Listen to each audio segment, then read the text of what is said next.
Imam Muhammad bin Abdullah bin Malik, atau yang lebih dikenal dengan Imam Ibnu Malik, memiliki kisah yang luar biasa ketika menuliskan salah satu kitabnya yang berjudul Alfiyah.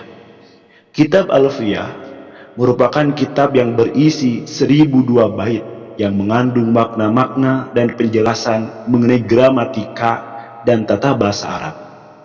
Kaum pesantren menganggapnya bahwa kitab Alfiyah merupakan rumusan yang lengkap untuk memandu para santri bagaimana cara belajar membaca kitab kuning atau kitab tampak bersyakal, bahkan bagaimana untuk bisa mengarang kitab tersebut saking luar biasa isi yang ada di dalamnya. Penulisan kitab Alfiyah tersebut menurut beberapa literatur terinspirasi dari kitab Alfiyah karya gurunya, yaitu Imam Abu Zakaria Yahya bin Mu'ti, atau yang lebih dikenal dengan sebutan Imam Ibnu Mu'ti. Hanya saja kitab Alfiyah Imam Ibnu Mu'ti berjumlah 500 bait yang terdiri dari 1000 satar.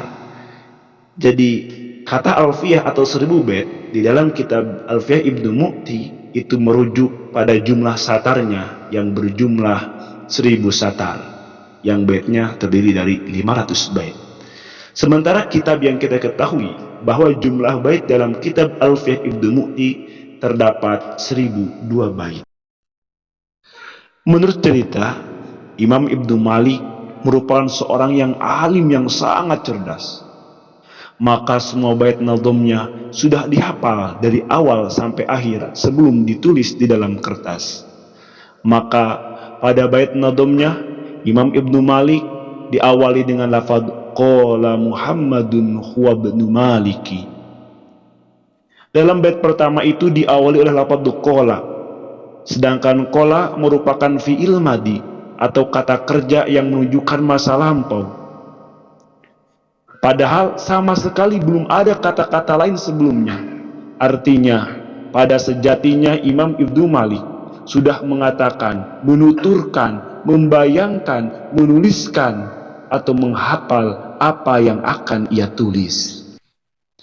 Hanya saja ketika beliau sampai kepada bait kelima, ingatannya hilang seketika itu juga, seakan-akan kegelapan menimpanya.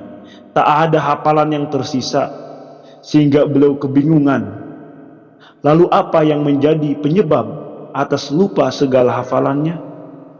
Mari kita lantunkan nazam bait yang kelima.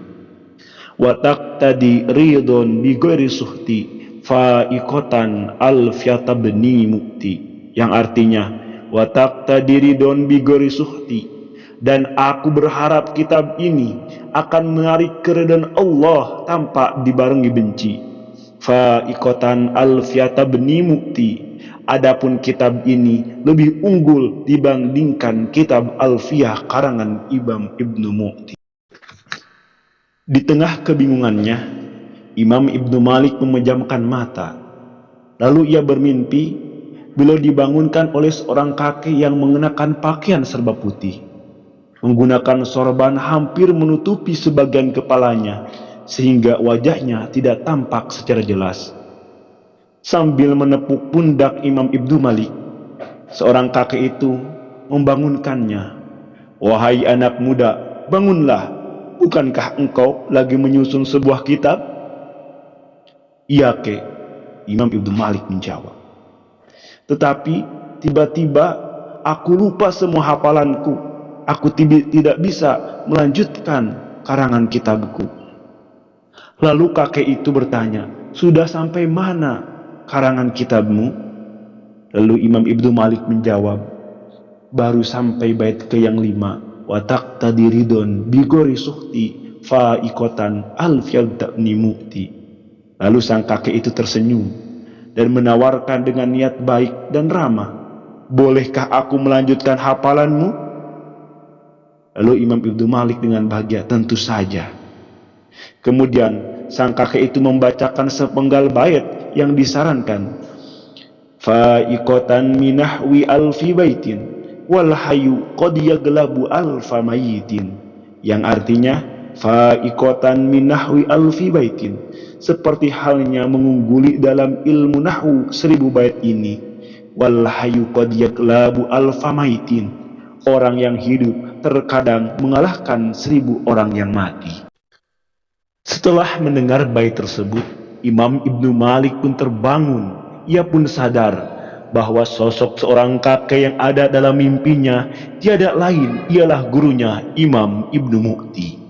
Sejatinya bait tersebut merupakan sindiran kepada Imam Ibnu Malik atas rasa sombong dalam bait kelima miliknya. Beliau menganggap bahwa alfiyah karangannya lebih unggul daripada karangan gurunya, yaitu alfiyah Imam Ibnu Mu'ti. Padahal apa yang beliau dapatkan merupakan anugerah Allah yang diberikan lewat gurunya, sehingga tidak sepantasnya menganggap dirinya lebih tinggi. Dalam hal ini, kaum pesantren memiliki tekad bahwa sepintar-pintarnya seorang murid takkan pernah bisa mengungguli gurunya dalam hal tinggi derajat keilmuannya. Karena yang demikian itu berkat jasa seorang guru yang mengajarkan ilmu yang bermanfaat kepada muridnya. Mengalami kejadian tersebut, Imam Ibnu Malik pun bertaubat karena ia telah merasa bahwa alfiyahnya telah mengungguli alfiyah milik gurunya. Beliau pun menziarahi kuburan gurunya untuk memohon maaf dan mengharap keriduannya.